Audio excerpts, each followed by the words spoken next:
Hello everyone, this is ScabCat242 and here's my review on the SH Figuarts Injustice Harley Quinn figure. And this has to probably be my favorite Harley Quinn figure so far in my collection. And by her height, accessories, what she can do, posability, I think she would make a good makeshift, not makeshift, but a good standalone Harley Quinn figure in your collection, despite this being based on a game design. So here she is. As you can see here, I have her posed with her big mallet. She has one pistol, and actually she does come with two of these. And actually, I think these might be made out of pewter. I could be wrong, but listen to that. Yeah, these sound like they're made out of metal, or like a lightweight metal material. But overall, pretty cool figure. The hammer is really cool. Let's take this out of her hand. It's nicely detailed.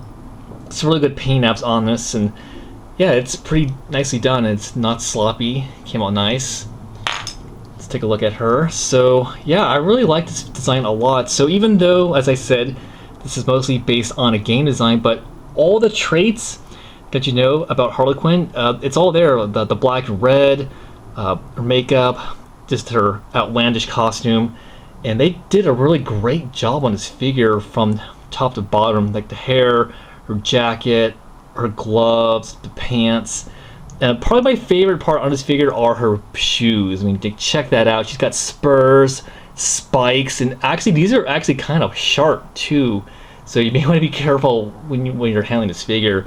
So let's take a look at her from behind. So yeah, as you can see, that's a nice little touch. You see that little kiss this on the back of her jacket, and a nice little feature too. There are some things that are removable. So she has these two little knives which actually pop off.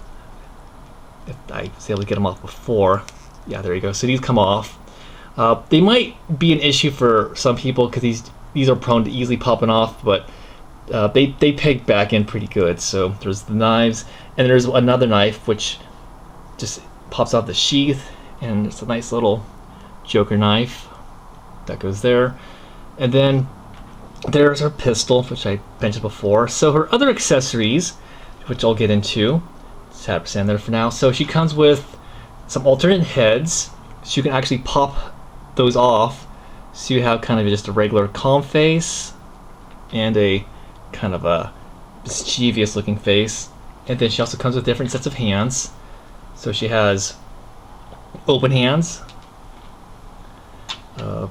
ones for for holding stuff, I would believe. Oh, this is a trigger hand.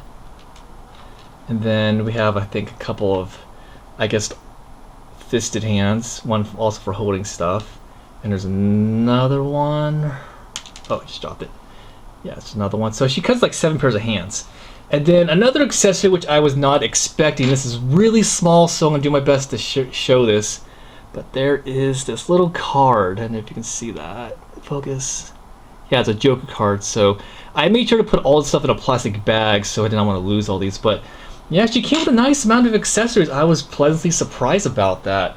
So let's take a look at her articulation. Overall, she has a good amount of articulation. So head looks down about that much, turns side to side, looks up about that much.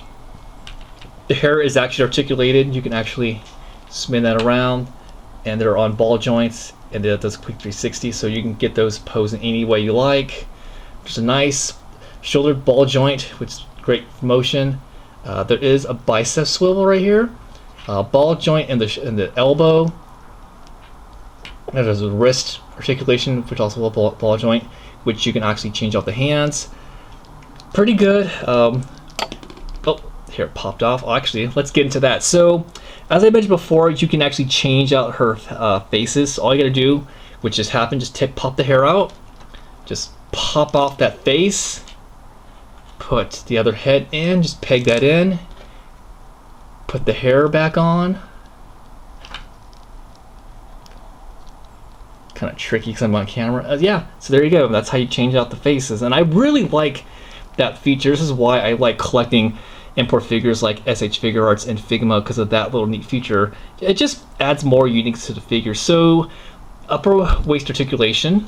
Let's see. Ball joints in the legs, kicks, no thigh swivel, which that's okay. Looks like there's double joints, or no, it's single joints in the knees. and we got really good ankle pivot, and there is a foot hinge. So I really like this figure a lot, and I'm going to explain why this makes a good standalone Harley Quinn figure for your display. So most of the times, most Harley Quinn figures that are put out either by Mattel or DC Collectibles, they're generally kind of tall because they're usually about, what, 6-7 inches, and I think Harley is maybe, what, close to 5 inches, but I'm going to show you why I like this figure a lot. So I'm going to pair her up with Joker, and yeah, I think she works well. So if you got a good Joker figure, I think she suits well next to him, pose on your shelf or you're taking pictures of him.